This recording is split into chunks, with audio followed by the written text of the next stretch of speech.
Hello, YouTube. Legendary Hannah here. Wait, I don't have you on the screen. Why is that?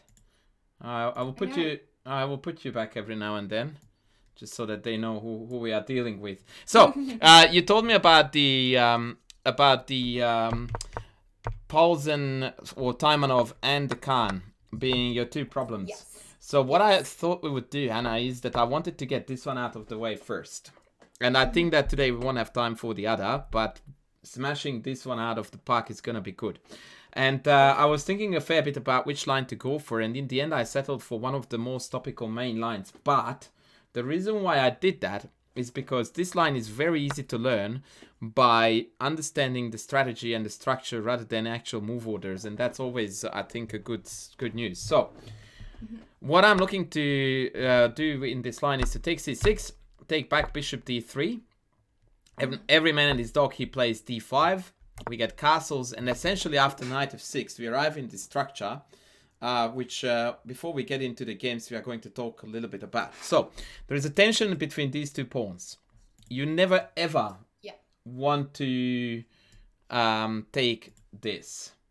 Okay, well, I used to take there. Well, not I used to. I have been taking there. There is a lot of there is a lot of shenanigans happening there. We are not taking d5.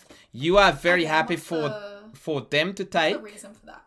Because this structure just improves vastly for black. So after takes, or sometimes this diagonal is cool and you follow it up with bishop g5. But usually you want to maintain the tension and wait until optimal piece placement. And so what we tend to do is to float the idea of whether we are going to push or wait for them to take or whatever, retain the tension with other words. Very often, especially after a rook e1 introduction, we do push it in. Yeah. In which case the structure is going to change rather drastically into something that is very akin to the French. The only main difference being that here these two pawns are connected and we don't have a pawn on d4. That means that when the black plays c5, they will have a fairly decent central control by virtue of covering all these squares. However, whilst this pawn chain is very attractive for black, to make another move with this chain is always going to be very awkward for black, because if I push this forward, it leaves dramatic weaknesses behind. I will just play a pass on the white squares all over the shop. Yeah. And that's a potential outpost for bishop, for knight. Very delicious stuff. Likewise, if this comes forward, you drop back and now d4 is chronically weak, and also this bishop is going to be dampened down very badly. So whilst black certainly enjoys having these two here, then going on from there is a lot more complicated. On top of that, one of our main strategical aims in this structure after e5, knight d7, knight a4 is to play for c4. Okay. And that push somewhat fixes the structure, and again, no black reaction is actually desirable, because takes is going to isolate the pawn on c5, and d4 is going to allow a very splendid blockading mechanism for you, which usually looks like b3, bishop e4, knight back, knight here. I see. And that's a textbook blockade that good old Nimzovich wrote about in detail in his fantastic book, My System. So take picture something like this. Knight coming to d3. And the main feature of the position is that black is utterly and truly planless. Yeah, because usually what I get into trouble with these pawns starting to like come down the board at some point. So it's nice to know how to blockade things. Yeah, for sure. For sure. So this is just a bit of an introduction into what the structure is going to look like. And now I think the best policy we can do is to jump into some of the games that I selected, and we're just going to have jolly fun, hopefully, with the games. Don't worry about the move order here, by the way.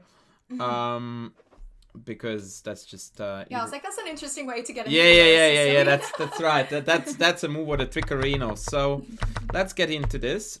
Is there a way, Hannah, I can make the moves disappear in case I want to inquire about what would you do here, Hannah? I can just click onto it. You trust me, I'm not I'm on the participants page now. Oh, Hannah, you're asking me to trust a student. I'm Yeah, a I know. primary I could school be- teacher. Come on. What is going on here? Okay, so rook e1 is most common here. It again floats various ideas. Rook is always nice on the e file. And bishop b7 is a reasonably rare response. Bishop e7 is the main variation. But I wanted to show you first an absolute ripper of a game.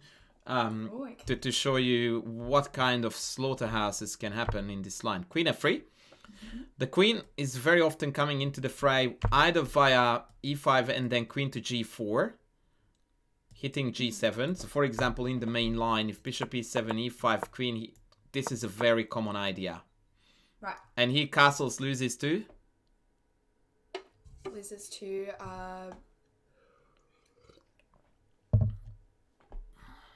bishop h6. Bingo! Bishop h6. Very good.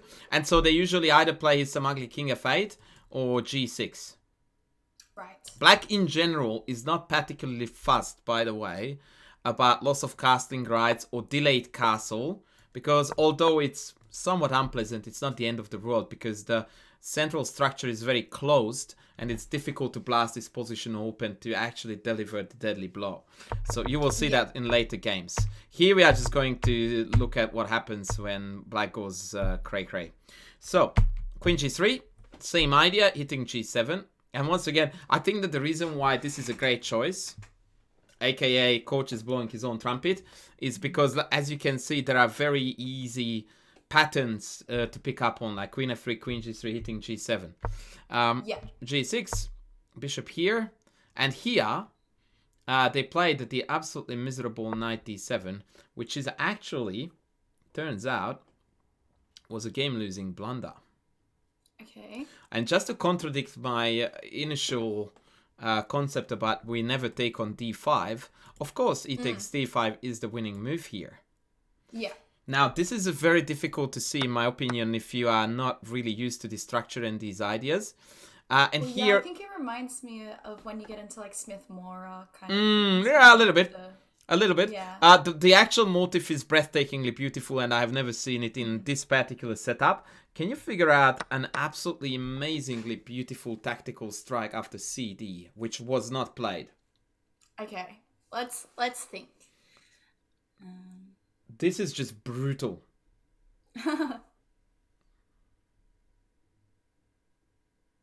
Well, I immediately want to look at sacking the rook and then taking on g6 with the bishop. This is why you are a chess goddess, Hannah. The only correction that we need to apply is that, of course, you wanted to take with the queen, because with the queen, yes. Because not only are you a tactics queen, but you are also very stylish. And if we can do it in the same amount of moves, meaning we are not being abusive to the opponent, then it's all G. So that's an insane tactic to kick off the business. And so they had to take with the E. Now that spells disaster with capital D, because now the open file is, oh wow, I wish I could draw arrows. Yeah. Is just carnage. What would you do? Okay. What would Jesus do here, as we like to say it in the Catholic system?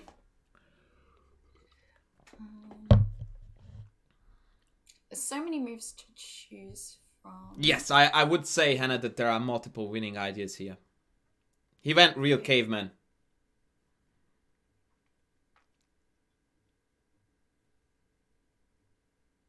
Okay, so maybe I first want to look at taking here. But I hate to tell you this, Hannah, queen takes. but I'm not getting any visuals from you. So if you could tell me what you are thinking, that would be good. Yeah. Okay. I was looking at taking with the rook on e7, but I think after queen takes, I don't see a direct follow up to that. Yeah, I agree. I really like the fact that you started there, but I agree that there doesn't I just want to seem to be a follow-up. Exploit the pin somehow. Like, I also would think about playing queen d6. Now that is another very cool move. Actually, I don't really want to hold you up with this anymore because it's not that important in the sense that they just played Rook E2, which is Rook E2, okay, virtually identical to the ideas that you are trying to execute with Queen D6. But it does have the benefit of bringing all the boys to the party, which we know is a vitally important concept to any parties. Knights, or the guys rather. Rook E1, Knight E6. All right, Hannah time. Now we need to set the board on fire.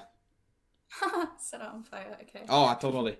By the way, just so that we are clear on this, you do have a clue here on the board, which is not me telling you that, Hannah, time to set the board on fire. But if you look at the position right now, all white pieces are perfectly developed and are on optimal squares. Yes. If there was no tactical win here for white, there was no justice in chess. So there has to be some kind of a violent conclusion to this marvel. Okay.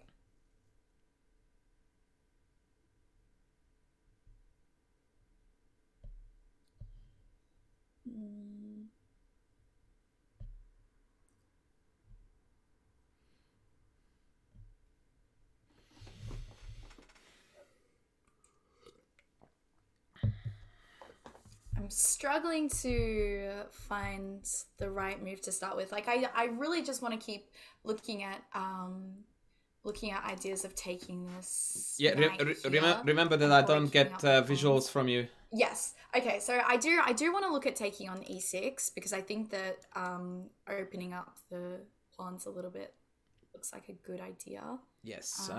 You in fact, Hannah, if we were regularly working together, I would tell you here that you have no right to look at anything else but Rook E6 first. Yeah. Because that has got awesome written on it. Yeah, Rook E6 looks really good. So after takes. Yeah, what's the follow-up? Well, okay, so there's. I don't want him to escape out to d7, so I don't want to go too crazy with the attack. I was thinking about maybe Queen e5 in some ideas, attacking the rook and attacking that pawn. Yeah, you are legendario, so let's calculate, Hannah. What happens after Queen e5?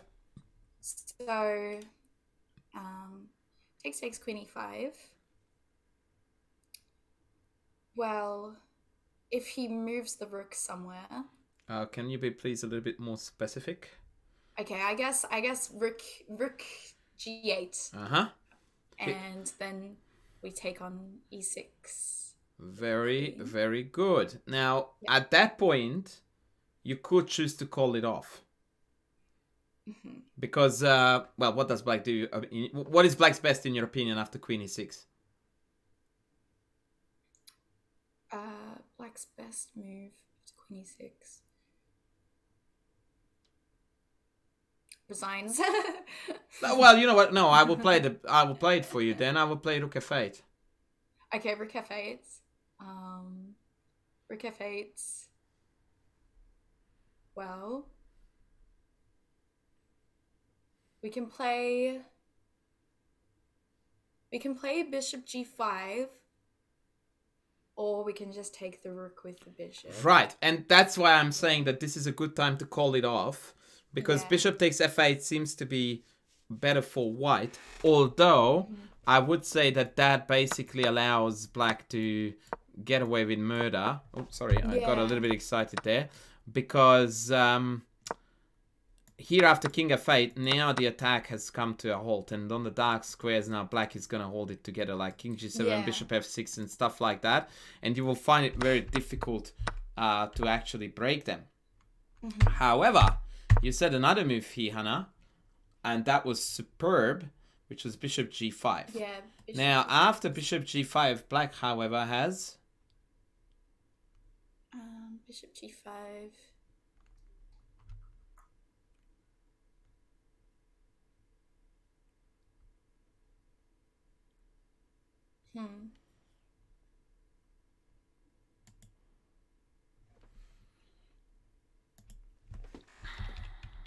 Maybe they just play something like rook f7 Well, when you say something like, that's actually the only move that Probably defends. the only move, yeah, the only sorry. move that defends e7, yeah? Okay. Yeah. And then you still need to pull out the big guns to crack them. Okay, so after Rook F7. Mm-hmm.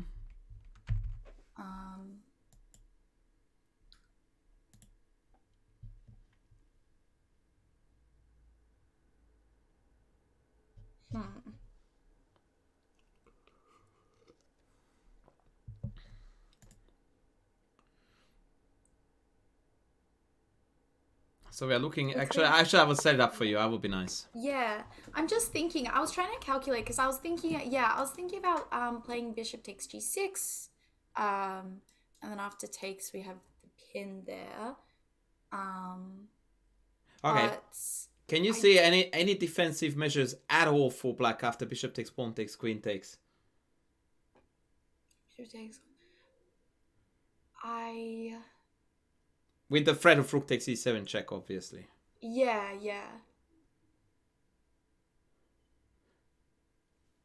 So since the rook on f7 is pinned, perhaps it would be a Yeah, good they defensive can't idea to unpin it.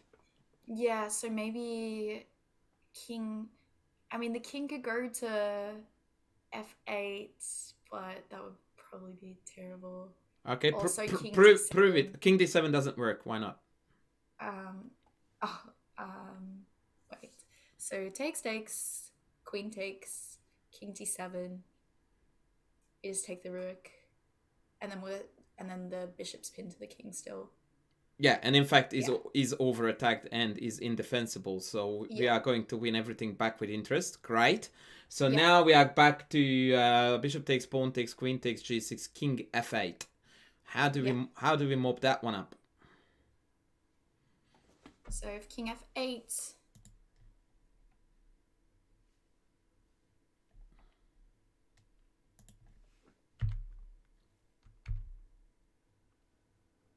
Maybe queen g8. Whoa! Isn't that hanging? Oh no, never mind. That's the king that protects that square. Yep. Never mind. Okay. There's bishop h6. Mm-hmm. Then if he goes back to e8. Mm-hmm. Then can we play queen g8? Was it a question or a statement? I think we can play queen g8. I don't know. I'm a little bit... so king f8, bishop h6, and then king back to e8, then queen g8. And then the king can only go back to d7, and we're going to be taking. So... Okay, so after queen g8, what do you do if I play... rook here? If you play rook there, I was thinking of just, isn't it just rook takes e7? Isn't that? Don't forget, Hannah, that your bishop is here, yeah? Oh, sorry. I'm completely forgetting stuff. Okay, this is so tricky. Okay. Start again and just try to clear up the fog. Yeah, so we've sacked our bishop and taken on g6. And then king goes to f8. Mm-hmm. We've checked him with bishop h6. Mm-hmm. Then he goes back to e8. Mm-hmm. Play queen g8. Rook f8. Mm-hmm.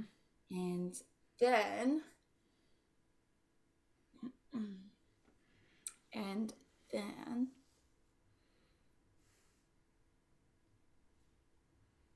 Oh, wait. Can't we just take on f8? Coach is allowed to ask stupid questions. Oh, wait. So, can we just take on f8? Yeah. Of course you can, but... Yeah, the bishop's so pinned, right? Yeah. Which take do you prefer, the queen or the bishop?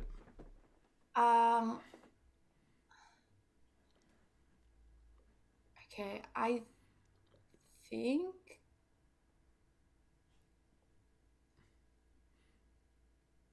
maybe bishop's going to be better. Because? Because then we're threatening to take other things as well. What exactly are you suggesting that you're threatening to take? So after we take the rook, Uh-huh. we can also take the bishop. Hmm. No? Yeah. You should be confident, Hannah. Like, you should be like yelling at me that, dude, e7 is gone. Yeah, yeah. Because there's a bishop on f8, there's a rook here. It's carnage. Get out of my game, coach. That's what I would like to hear. Fabulous. Amazing job. Well done. Queen takes, and this is it. In the game, they played queen d7. And here, both rook takes and bishop takes are completely winning. I will spare you from the rest, but white converted this without any dramas whatsoever. And I have no doubt in my mind that you would too. I would hope so. Actually, I will show you a few more moves just to because it's very impressive and quite instructive to see how elite grandmasters convert these games, because they make it look so simple and easy. Yeah. So now I would be looking to check because that leaves your queen unpestered. Yeah. And that allows you to bring the horse, yeah? So check. Yeah. And then the horse is in. Now that is always a threat. So now we're threatening to take and check down the rook, yeah? Plus the knight is also incoming via e6. And now the king is just way too naked to survive this. By the way, just as a generic idea, if you can't kill the king in such scenarios, when the black pieces are scattered and disconnected, a very caveman style pawn up, pawn up, pawn up, pawn up, pawn up, however long and ridiculous it may look, is very often the most effective measure. And as a side effect, it also eliminates any kind of back rank dramas. Right. Yeah. But this is just a forced win now because this one drops. Because the king has to guard the rook, and by doing so, it's a pin, and bye-bye rookies. Well, actually, one of them only, because there is a pin here. So lucky I mentioned that. So you just check yourself away, and then you're all good. Cool. All fine and dandy. So that was a pretty epic game in my book, at least. As an intro. So what I would want you to take away from this, because we are still talking about opening. So we play bishop d3, we castle. Usually the rook comes to e1, and this is where opening lines branch away with bishop e7 and bishop b7, and also this queen f3, queen g3, or e5, queen g4 ideas are very, very prominent in this line. And knight d7 was a horrid blunder here. We need to be honest with ourselves.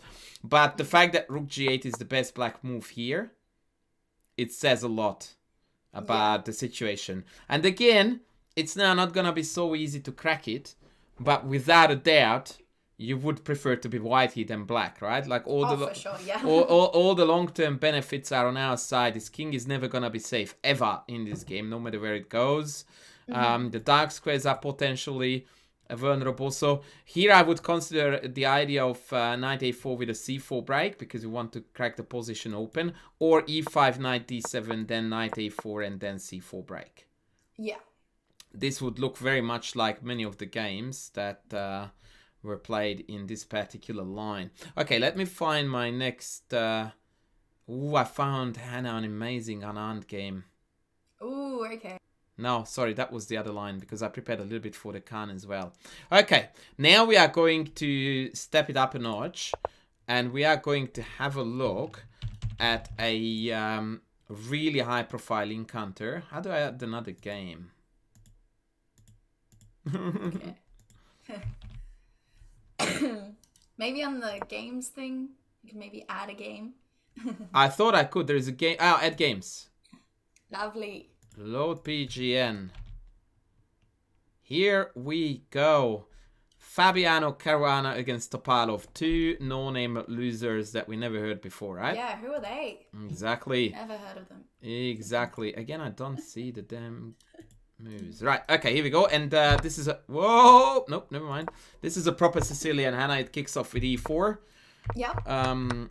So, same shenanigans. Take, bishop d3. We know this now. Like, this is the mantra. Castles, knight f6. Yeah. Rook e1 and bishop e7. This is the most reliable and the sturdiest main line among them all. I already suggested that we are going to go e5, which we did. Knight d7, queen g4, king f8, and here comes the typical operation, knight a4.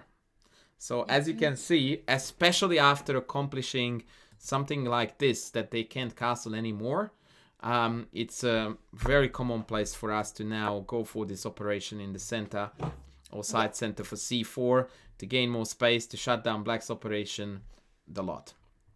The reason why this move is slightly awkward in this particular case is because queen a5 creates this very ugly hit on the rook, which is actually a lot more complicated to resolve than it looks like.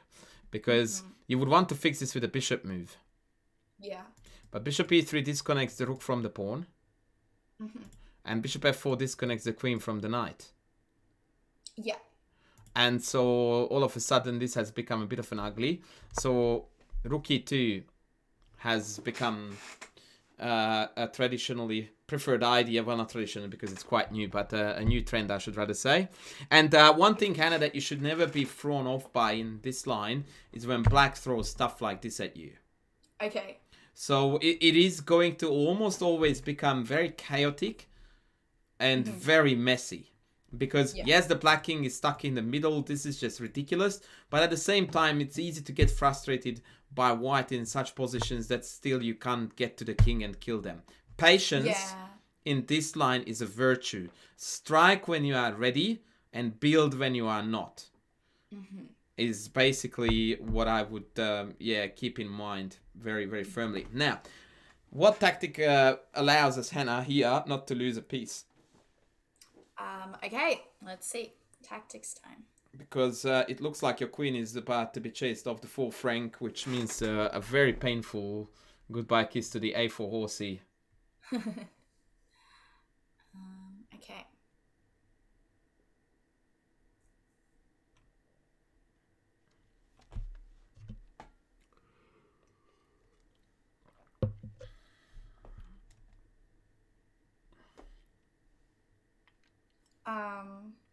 I mean, we could play bishop d2 and just attack the queen ourselves.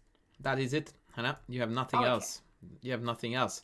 And the good news is that the queen trade would come at a cost for black in terms of damaged pawn structure. Yeah.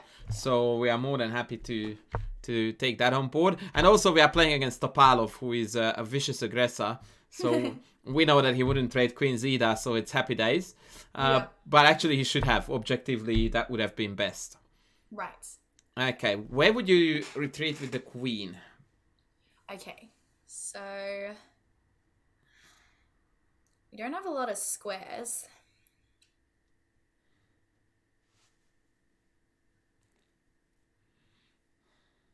I mean, I was looking at g6. 3.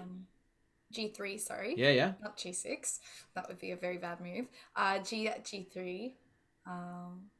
Anything wrong with it? I don't see anything wrong with it. Are you nervous or happy about h4? I'm not nervous about h4, but maybe that's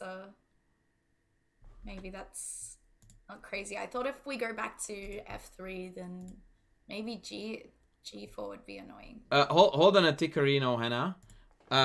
If in this position we go back to f3, what are we blundering?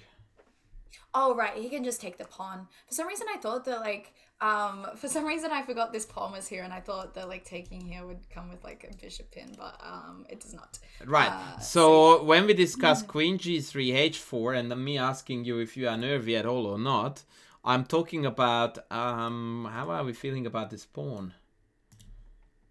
Okay, so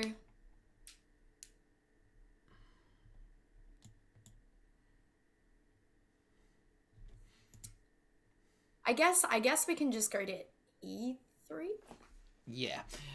What I would like to really show you and model, I don't want to use the word teach you with this, Hannah, is that anytime when you are in a precarious situation, when it looks like your opponent is playing shaky moves, but these shaky moves lead them to winning material, you almost always want to refute that by tactical measures.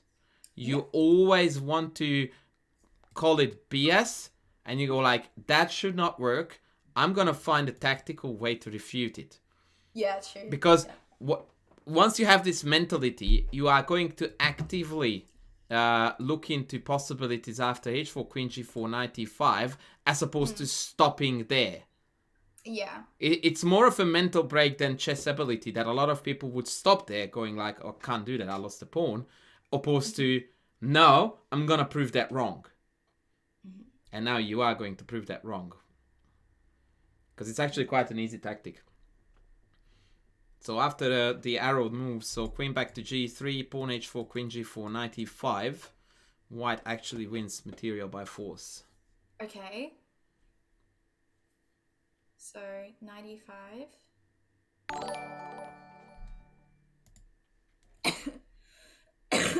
Sorry about coughing. That cough actually proved it that you were sick. Yeah, I know. It's gross though, right? No, it's not gross at all. Come on. It just happens to all of us. Okay.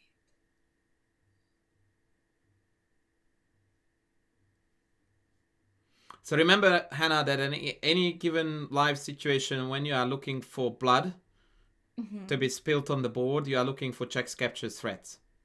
Yes. That is a non-negotiable. And since we have got 0 checks, it's very quickly on to captures. Yeah, so I was just trying to calculate with taking the knight. What's the follow-up after queen takes? After queen takes, I was firstly just wanting to see. Oh, there's bishop c3. Is that it? Bishop c3. Yeah. The amazing ability, Hannah, of these super grandmasters is that they make chess look so easy. Yeah. Like when you are done with it, you go like, well, that was not a biggie. I could do that anytime. But before that, when we are in the dark, it's very easy to be fixated on, oh, I can't let this go. And then we end up playing a lemon like queen e3. And all of a sudden, the whole position is in shambles after c5 or whatever. So yes, queen g3 was played. And indeed, after queen g4, the knight was, the pawn was taboo. So they had to play rook g8 to make that a threat. Now knight takes e5 is a genuine threat. How do we meet it? Okay. Well, we can play bishop c3 anyway, defending the pawn. Yep, you could. Any other alternatives?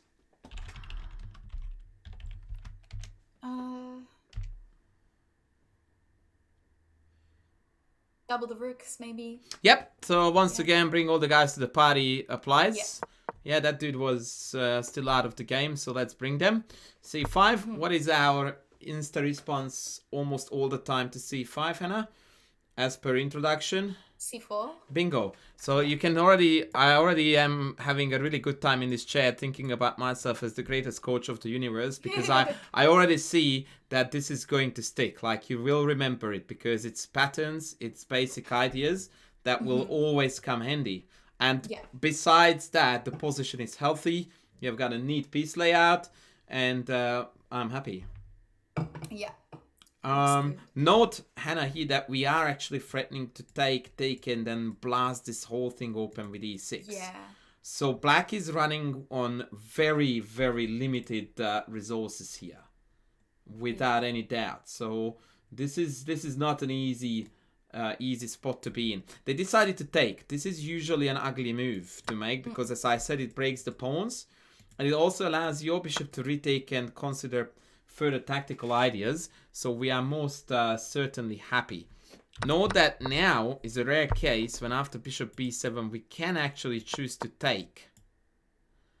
And the idea is that once again, if pawn takes, e6 blows up the board like mad, and bishop takes, knight c3 is just fantastic for us, because now the knight is really, really cool. The pawns have been split apart.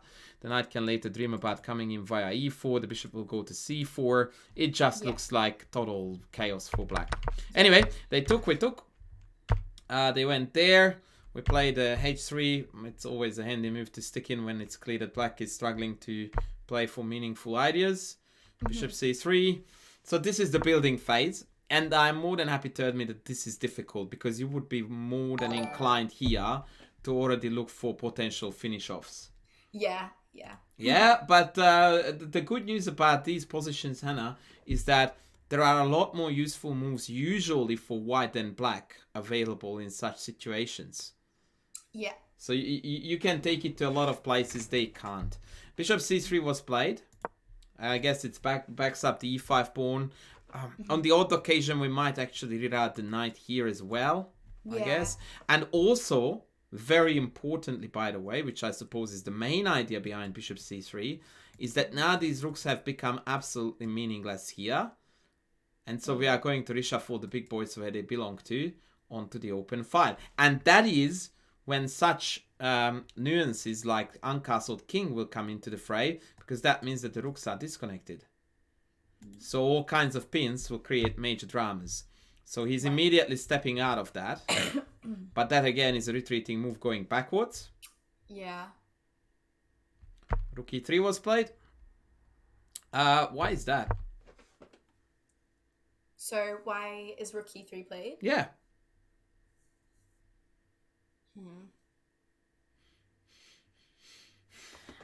I'm going to help you out here a little bit because that was a little bit of a weird question. When they went to b8, what would you assume is their plan? Well, they probably want to go knight c6. So how do you think, Hannah, that this is a response or a preventative measure against knight c6? How do the jigsaw puzzle pieces fit in here? Because seemingly these two pieces have nothing whatsoever to do with each other. And yet, this is a beautiful move to deny knight c6. Why? How? Okay.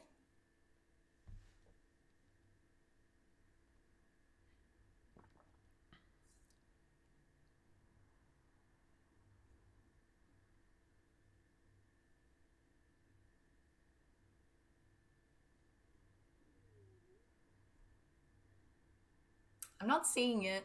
Do you have like a hint? Yes. Wait, I'm going to try to give you a hint there. Okay, so what could be a downside of knight c6 in terms of the black piece layout? A downside of knight c6? Mm-hmm. I guess, like, for a move at least, it's going to close off the bishop. Okay, that's my hint, Hannah. Okay. What does that bishop have to do with rook on e3? I'm not very good at hints, am I?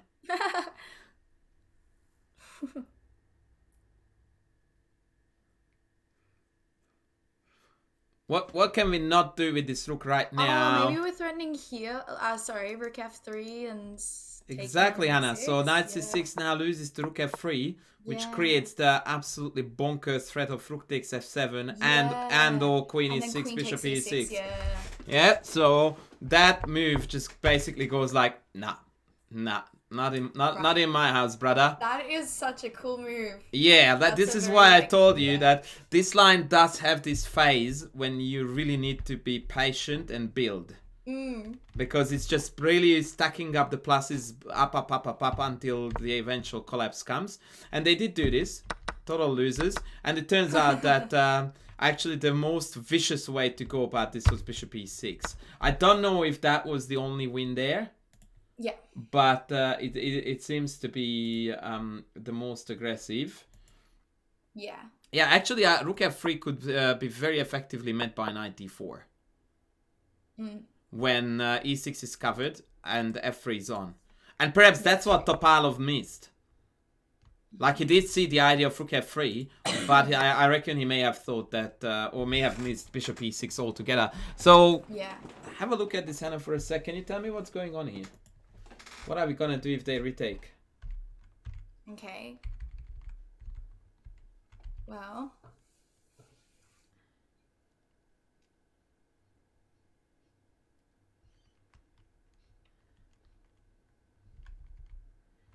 I'd probably take back with the queen and then try and bring the rook over. If you take back with the queen, we are anticipating knight d4 again, right? Because that check needs to be cut out. So, if they take back now, if we give them a check with rook f3 now, So this is why this is a 2800 game, but you will absolutely adore the beauty of this. So after check, black has two choices. One of them is king e8, which gets beaten reasonably simply, although I would have missed it 100%. And I most certainly would not have found the follow-up after king g7 without knowing that there was an absolutely insane tacticos there. Let's start with king e8. What's our follow-up here, Hannah? Okay. Um,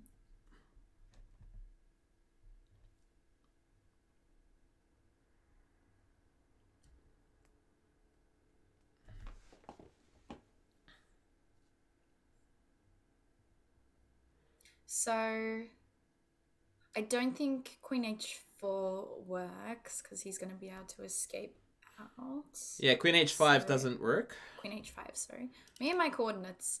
I was thinking about something about taking on E6 again, threatening the rook, maybe threatening knight C5. Just give me, Hannah, please, a winning line after Queen E6, Rook F8. Okay, so And I will be a happy dude. Rook F8. Okay, this is a very ugly question to ask. Okay, Oh man, this game is this is rough. no, I want to try it. Oh no, I'm not saying you wouldn't find it, but I'm giving you a hint. There is no instant knockout here. No instant knockout. No instant knockout whatsoever. And I tell you why, because you naturally look at check, right? Yes. And after King D7, the only thing that you can do is E6 check, but that actually forces the king into safety. Yeah. So it's absolutely not in your interest to give a check whatsoever. Okay. Yet. So to quite a large degree, actually, the move is very logical. It's just surprising that that is the way to finish this business off. Which is probably, again, a very bad hint. Okay. According to my chat, you already said it. Oh, knight C5. Yeah, did you say that? Yeah, I was looking at knight C5. Yeah, that's what I was originally looking at. So glad that the chat is telling me that I am a knob. Yeah. Apparently you are a genius. And the idea, of course, is to deny this. Yeah. And so that check becomes very powerful. And even without the rocks, this is a mate in 2. Holy cow. Yeah. That is absolutely mintox. So the only question that remains about this variation is the what to do against Rook G7. And again, there is no instant murder available. But there is a very cool move here that we can play. Note that knight takes c5 is not that great here because of knight d4. Yeah.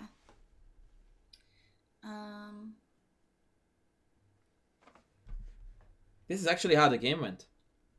Okay.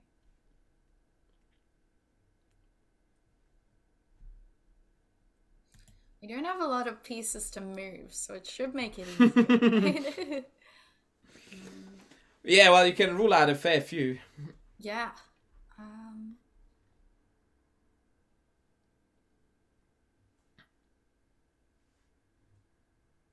I was looking at something a little bit... I'm not seeing a lot of ideas. I was looking at something a little bit crazy with like rook to f6. Funnily enough, I'm going to tell you right now to keep that idea for future variations because that move might come, very handy later down the track. What you want to do here, Hannah, is to clear the path for this pawn so that we can progress it to e6, thus creating an immense amount of checkmate threats, back rank, and otherwise. The queen somewhere. Yeah, that was not a very subtle hint, was it? Yeah. Okay. Well, I think, if we're wanting to make a queen move, queen h6 makes the most sense because that comes with tempo on the rook. Yeah, so queen h6 was the move, and now black is completely stuck because if this rook goes back after e6, the mate threat here is just absolutely vicious. Yeah. The poor bugger played knight d4, but that's essentially resignation. But because of we love to win in style, Hannah, because that's how we roll in Australia. I want you to tell me the coolest win. The coolest win is... I want you to throw some more logs onto that fire, Hannah. I want the whole thing aflame. A few more logs and a couple of more buckets of oil would be good on that fire.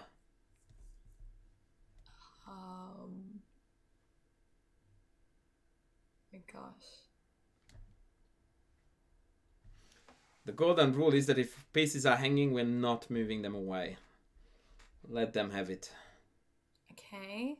Well, maybe just take the rook. I guess, Hannah, again, the idea is that if you take the rook, then after something like knight takes, pawn takes, my king is gonna run.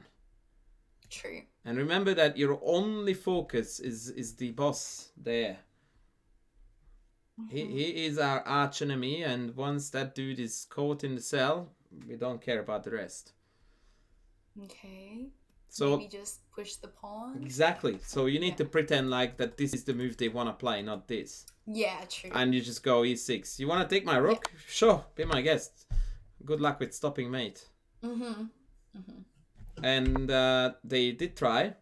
So now you get the honors, Hannah, again to do the coup de grace, just to showcase some amazing French knowledge there for you.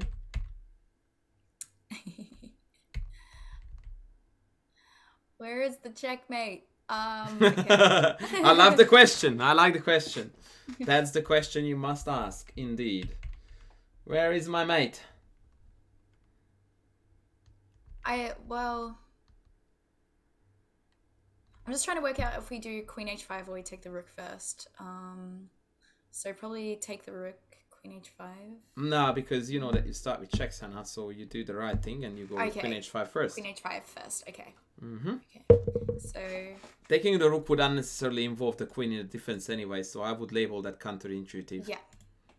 Okay, so queen h5 check. King goes to e7. And then take the rook, yeah? Then we take the rook, yes, okay. Okay, assume they take back. And then queen f7. Bingo, king here. King there.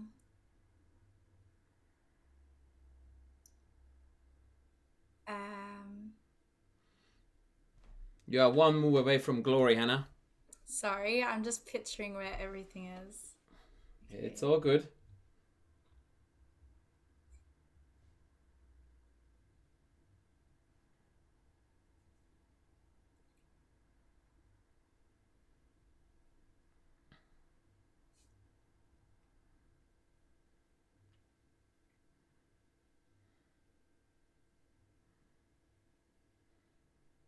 My brain is not my brain is not working. It's queen f7 here.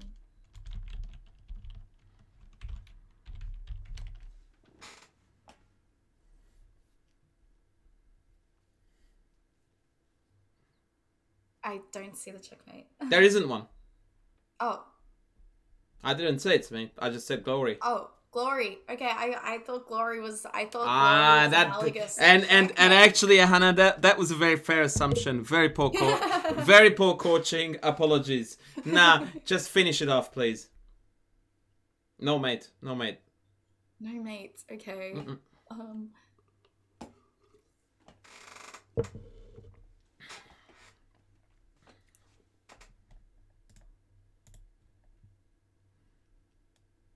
No mate, just glory.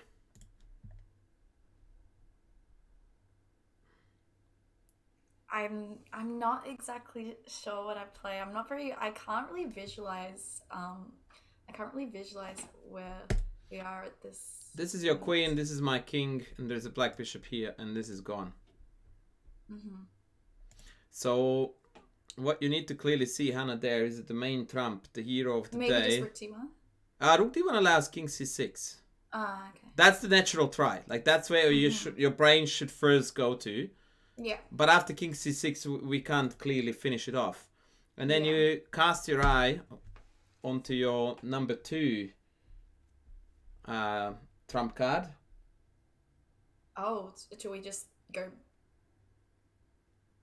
Yeah, you just go. E7? Yeah, and that's queen next move. Ah, okay. Cool. Yeah, once I play that, you will be surprised how simple it is. Just check here and see. Yeah, I mean, okay, I don't want to pretend that there is no mate threat now. Yeah. So that adds a little bit of insult to injury. But even without the mate threat, this would be sufficient for a very, very clean win. I mean, virtually every single black piece is hanging plus mate, yeah? Yeah. Boy, what a game. Yeah. You know what's really cool, Hannah, is that I'm learning a ton with you now. Because I haven't really had a safe and solid line against this 96 Taimanov either. I kept on bouncing in between various lines. And Right. so this really resonates well with me now too. So I might actually join the party and play this. All right, we are going to finish on another absolute screamer by Vishy. Vishy, do you like Vishy? Yes, I like Vishy. Vishy is a champion. He's great. Yeah, he is. You know what would be also great if I could copy the game? Yeah, I did. That would be amazing. Yeah, and surprising at the same time. Okay. Nope, not happening. I already copied the game and it's not doing it for me. Fishy Anand. That's it. Fishy and Do you actually see it? No, Okay. I do not. Okay, I will I see nothing but a empty board. Okay, I think I succeeded. Yep, here we go.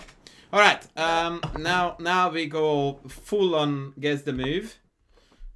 May or may not be the best game to do this, by the way, because yeah, maybe the previous game was a better one for that purpose, but whatever. So, but at least we've now memorized a bit of opening, Hannah. So, speak your mind, please. Okie dokie. What are we meant to do here again? Take the knight. Yep. So we tuck, they tuck. We do. Bishop d3. Yep. They go there. Just castles. Yep. They go there. Queen f3. Nope. No. Nope. Remember that in many lines that queen ended up on g4 after we played e5? E5, yeah. No, because we prepared e5 with. Oh no. Oh, Rook E1. That's it. E1, Remember that this big boy likes to be lined up with the boss. Yeah. Okay. Now, we looked at bishop b7, which was the Navarra game that went with queen f3. Yeah. And I think that that's a very good move. And if I had a choice there, I would encourage you to play that. However, Anand, he played a different idea, which is also quite instructive. He played bishop f4. So he wanted to float the flexibility, or rather retain the flexible nature of the position as long as possible. And after bishop e7, he still did not commit to e5, but instead went queen f3. Now, in my opinion, where this is going is that Anand says, screw it, I don't care if you want a castle, because then I get to play e5, knight d7, and then start a kingside attack with queen h3, forcing g6, h6 obviously loses immediately, and then potential rook lifts come into the picture, so this is looking cool. So, if anything, I think that this actually tries to send the message that, although I'm not attacking these pawns to force weakening, I dare you to castle. Yeah. And he went like, yeah, nah. I won't. Yeah. A3. Now, this looks like a very tame and, yeah, mellow move, but it does have a positional intention. What would that be? With other words, what would we do if it was white to move again?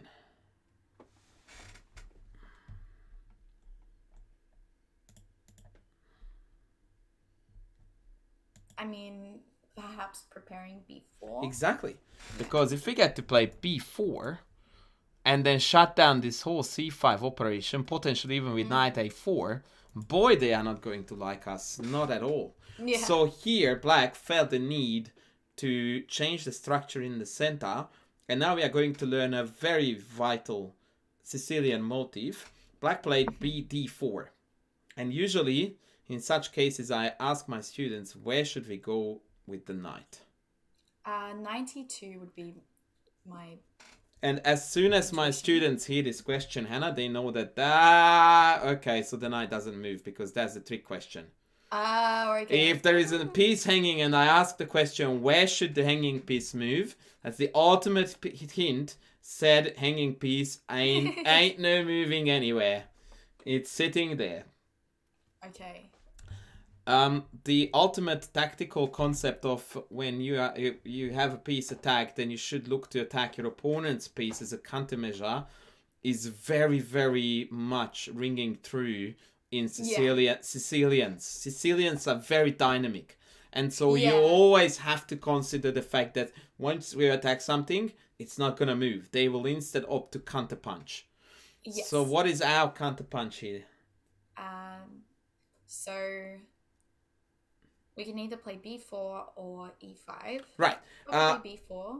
Actually, I want you to work with e5 because that's the thematic one. b4 in this position I would consider to be a coincidental or an accidental additional motif. But the main theme is that you attack like for like. Okay. Right, so let's have a look at a potential line after d4, e5. D takes c3, we take on f6, right? Oh, are you moving on the board? No, not at all. I'm torturing. I'm torturing you instead by not playing out moves. I'm not here to be the nice dude. I don't think I even know how to do that anymore. Anyway, so e5, d3, dc3, ef6. What would you be afraid of there as white? Like, what is the move that you would be annoyed by? Okay, so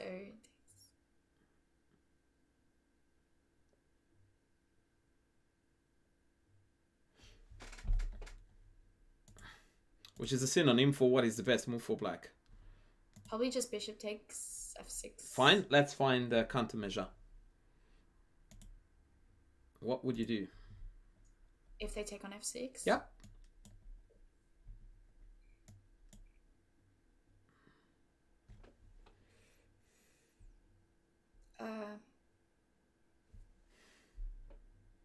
Probably just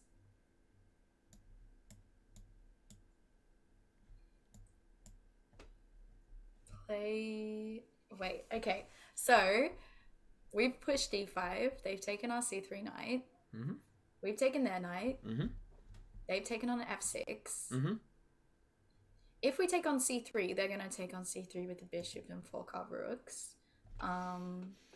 So we could play b4 now. My biggest problem, Hannah, we could, and I'm glad that you found b4 with b takes c3, is that even if they don't take, we seem to have got nothing there. Yeah. We lost a pawn. We have got a wrecked pawn structure and no initiative either. Yeah. So what we need to crystal clearly keep in mind, Hannah, that the whole operation, beginning with e5, accomplishes one thing really and one thing only. And that is that it opens up the position. Now that is meaningful only because their king is stuck in the middle. They are one step from castling, but for the time being, they are there. And so this whole operation is actually directed at the black king 100%. On that note, I would like to ask you to continue calculating e5 takes, bishop takes, b4. What then? After b4... What appears to be a reasonably safe square for the queen? Queen b6. Yeah, very good. That's fine. And now, considering what I just told you about why we did this whole shebang, what should be our number one candidate to play as white? Maybe something like bishop e4. Would that prevent them from castling? No, that would not prevent. No, so any move you play that prevents them from castling is considered a failure. Okay. And that reduces your candidate moves to very few. Queen g3. That actually encourages them to castle. No, okay, yeah, it stops them from castling. Okay. We need to stop them from castling, yes. Yeah. All right. Remember, Hannah, I think you're misvisualizing this a little bit, that the bishop is here for black. Yeah. Yeah?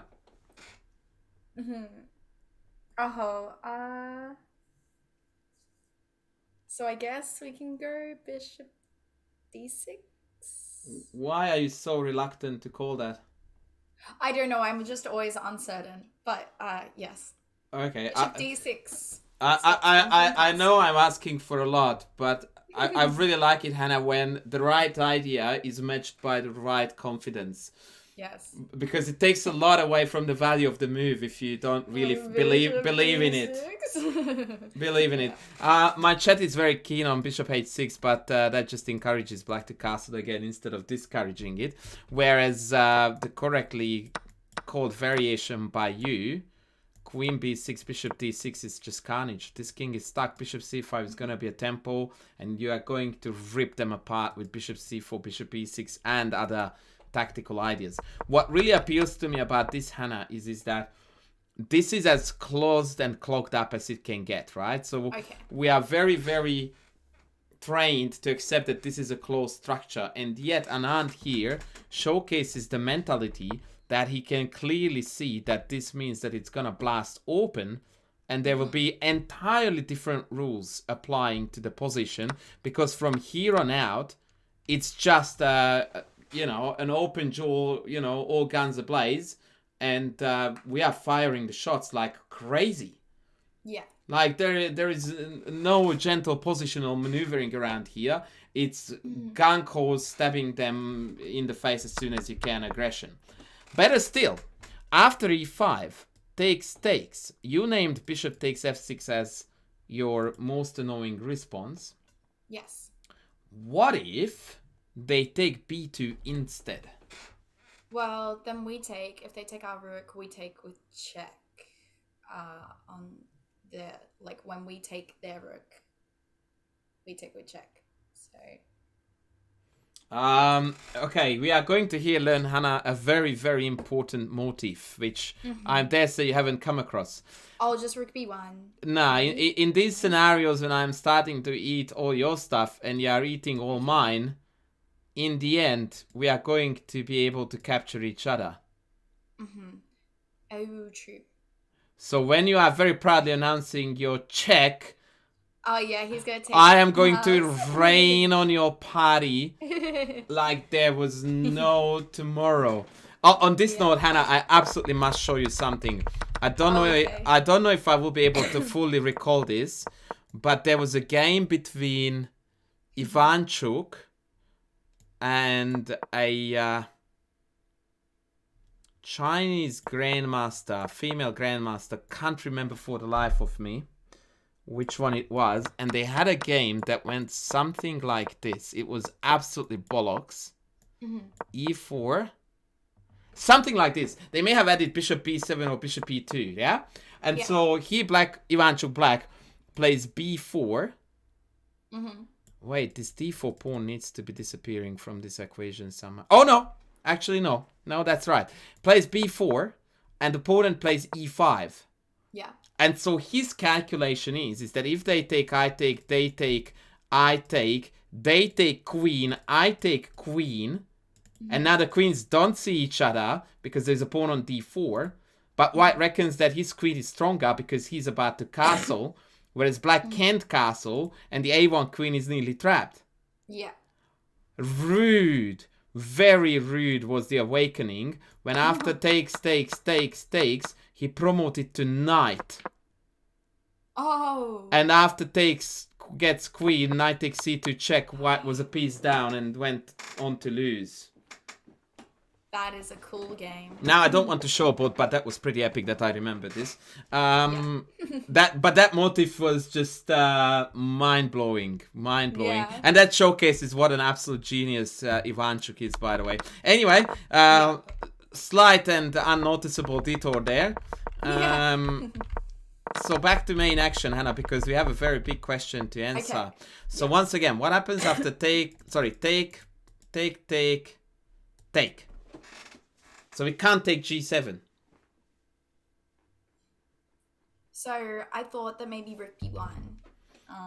But Hannah, you have been showcasing the most amazing aggression and attacking chess that I have seen in a long time. And let's be honest with ourselves, rook b1 would make you sad. Yeah, it would be sad. Okay. Yeah? So if we takes, we can take the bishop. But possible.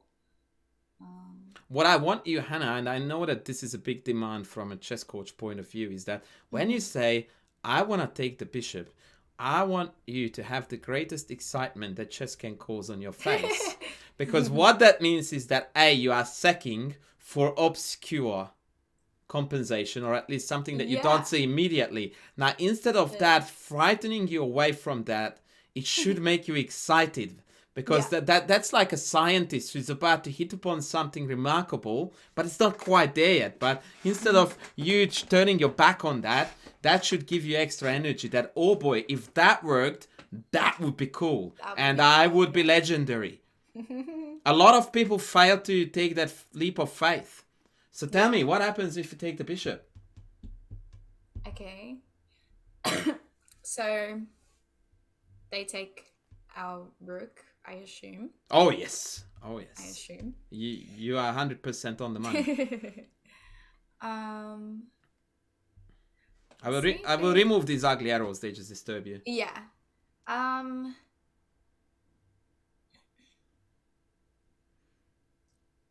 I don't see... I think we just take the rook back. Totally. You have to. So we are double mate in one thread, so you just take it back. And then it's actually... The reason why it's difficult sometimes to make these calls, Hannah, because it's almost a debatable proposition whether it's a tactical or a positional idea. Yeah. Right? So here, you don't even hope to find forced mates. The idea is a long-term plan, and that is that your dark squared bishop is just dominating the hell out of the board, and the black king is stuck in the middle eternally. So it's a judgment call whether you think it's enough or not, and whether you are even then, whether you have the necessary equipment to say, I'm doing it. Yeah. La cojones. But you seem to be a very, very brave and vicious chess player, and I don't think you would hesitate. The only thing is actually that the other big thing that deters people from doing it is that they don't see this position as clearly as you do now. Yeah. Because I have no doubt in my mind that now that you look at it, you would be like, oh, good, baby, bring it. I won this. But when you calculate it, because you need to see that position virtually here. Because it's your clock ticking now, and you are calculating e5. And what we just saw there was the consequence of e5. Yes. And that's what makes it tough. But that's exactly what went down, Hannah. So kudos to you. Let's continue this attack. We are making one of my students wait, Hannah, now, because I had my lesson lined up, but it's okay. Oh, no. He's in the chat learning with you now, so he's a happy camper. Hello. I'm sorry for delaying your lesson. No, not at all. he is a true gentleman, and he's having the time of his life right now. Hopefully. Okay, so Rook B1 looks decent now. I just it's sort of just the same ideas like Bishop E4. I like Rook B1. I dislike Bishop E4 because Bishop E4 to me tells me you want to take that, and I would never do that, and neither should you. Just remove our bishop. That's just and that's just basically allowing them to trade off this misery. Yeah. So Rook B1, I suppose. Yeah, Rook B1. But before we go for that, Hannah, I want you to explore another attacking idea. Remember that we are obsessing with the dark squares, which is another reason why I dislike Bishop E4. What would be a good dark square attacking plan?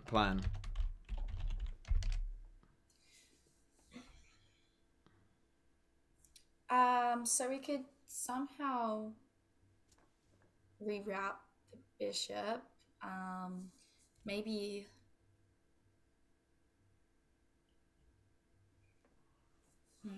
Actually, if you want to reroute the bishop, which I don't necessarily agree with as it was stated, but perhaps, Hannah, that doesn't require the bishop to move. That requires something else to give. Aha. Yeah.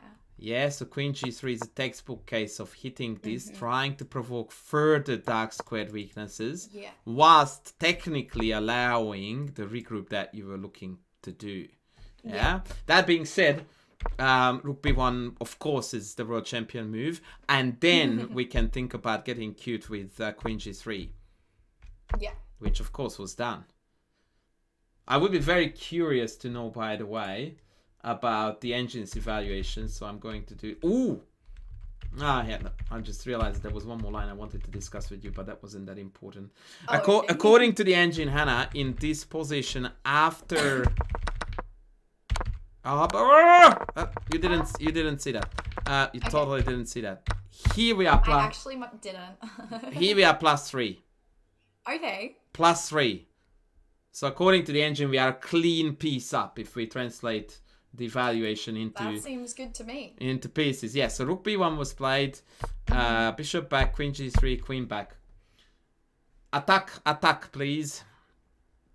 Okay. It's flowing so smoothly, this attack. You can't possibly misplay it. Okay. Not that you would, but it's just, yeah. I don't know. I could. Nah. By the way, speaking of playing, when are we going to see you again over the board, Hannah? Oh, I'm playing in the Anzac Day Weekender at the Melbourne Chess Club this weekend. Splendid. Yes. Is it gonna be a biggie? Like, are there a few title players? Yeah, there's a few title players. It seems like there's quite a few people gonna play. So Awesome. How do you explain your absence from the Durbell Club, by the way? I didn't go. Absolutely unacceptable, Hannah. We still need to have a conversation about that one. Absolutely unacceptable behavior. Anyway, let's finish this business first. All right.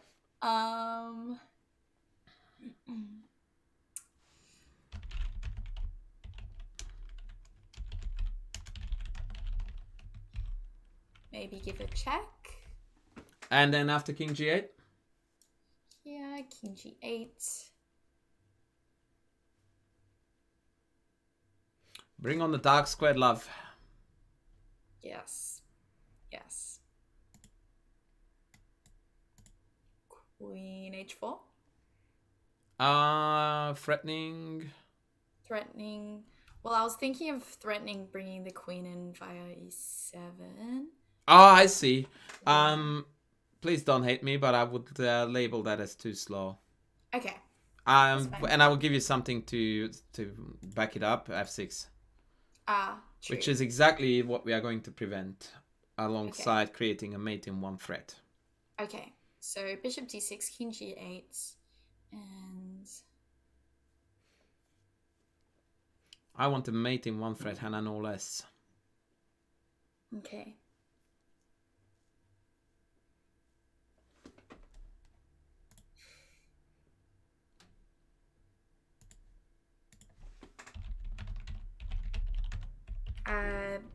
Bishop f6. Where is our bishop again, Hannah? Remind me. It's on d6. Yep. It's on d6. How did it teleport?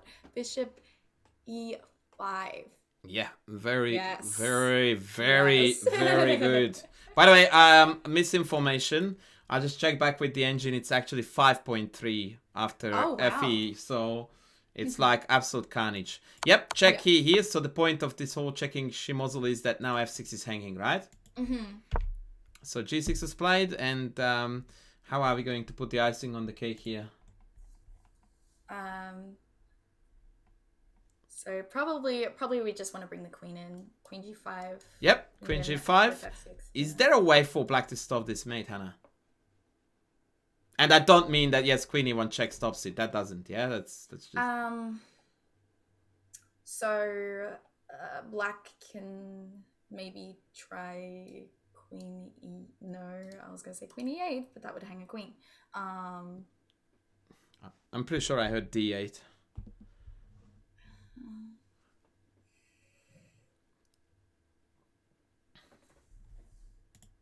I don't see anything to stop it. Okay. The reason why I didn't see it, Hannah, is because it's that miserable. Yeah, that looks... It feels like they're playing Tetris with their pieces, right? Okay, you got the honors, young lady. You've got the honors now. Okay, so... we are probably going to sack our bishop. I mean, Because as good old Ben Feingold would say, what else? What else? What Yes. else?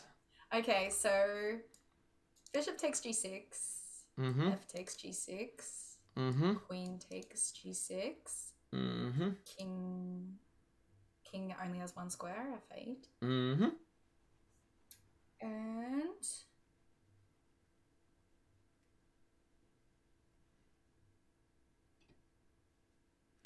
Checks, or we have never seen each other and never known each other. yeah, bishop d6. So takes queen g6, king f8, bishop d6. That's an almost mate, Yeah. but it's not. So the only move is to block, right, with the Uh-huh. rook. And then just one more check and we can seal the deal.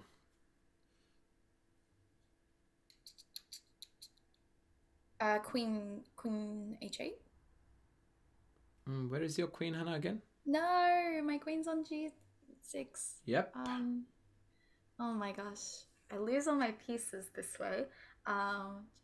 So takes, check, king f8, bishop d6, rook blocks.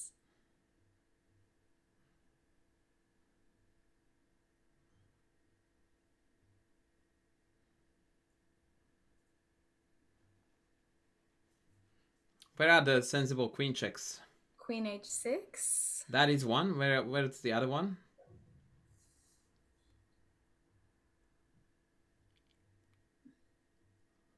So there's queen h6 and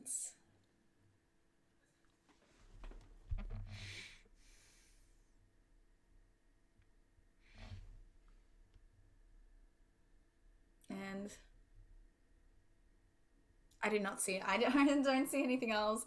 I don't see anything else. Why is this not on the radar, Hannah? Oh, queen f6. No. Okay. Yeah, that looks that looks. Because the idea is to check and hit the rook at the same time, yeah? Take on e7. Oh man. Yeah, it was too easy.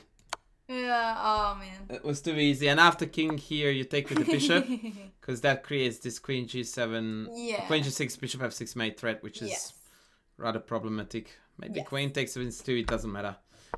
Total utter carnage. Yeah. So, unfortunately, Anna, we have to call it a day. But I hope that this was a good combination of a little bit of theory and quite a bit of how do we play this whole shebang. Yeah. That was really helpful. Although I haven't quite managed to cover the Khan with e6, a6, but that's for the next time. How does that sound? Yeah, I've been looking at some theory. I've been looking at Maroczy versus the Khan. But that is actually not a bad idea. If you want to do that, Hannah, what I would recommend you, and I don't know if I can actually... Yeah, well, do you have this? Is what I'm trying to say, but I can't speak English. Oh, wait, you don't have visual, right? Yeah, I can't see you. So I'm holding a book to the camera and I'm looking at you like, oi, show is up here. Do you have Chess Structures by a Grandmaster Guide by Mauricio Flores Rios? I do not, but I can splash out the cash for it. So I heard through the grapevine that you have got the amazing parents who buy you chess books. Yes.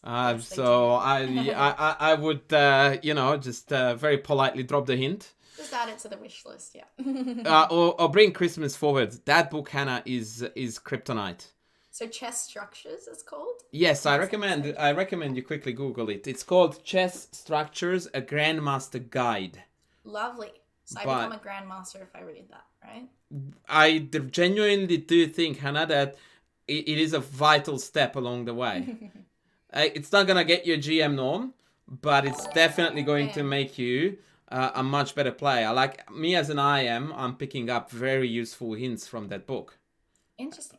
And it was more certainly not written for that level. So, but on that note, I definitely do approve of that. And if you want, I am very happy to run you through that next time round. Okay, perfect. Sounds good? Yeah, I really enjoyed that. There was a lot of cool ideas and got my brain working a bit, so that was good. Awesome. I'm delighted to hear. Yes. If it's cool with you, it's gonna go to YouTube. That's absolutely cool with me. That means I can watch it back and Awesome. in case I forget anything. Awesome. Well, Hannah, on that note, unfortunately, I got to bounce now, or rather fortunately, because I am looking to do more chess shenanigans. Enjoy your stream. All right, well, have fun. I hope that there's no issues like with uploading the YouTube video this time. Look, I'm going to get very drastic against myself if there was. So. Oh yeah. Yeah, that would not go down too well. But it seemed to have picked up, so if not, I don't know. I will just be a sad boy. All right. Anyway, take care. I'm gonna raid you too, and I'll be in touch on Discord. Amazing. Well, have a good day. You too. Thank you again. Radio. Cheerio. Thank you. Bye. Alrighty, guys. Gotta go now. Take care. Love you all, and I will be back. What day is it today? I don't know. I will be back sometime. Take care. Bye.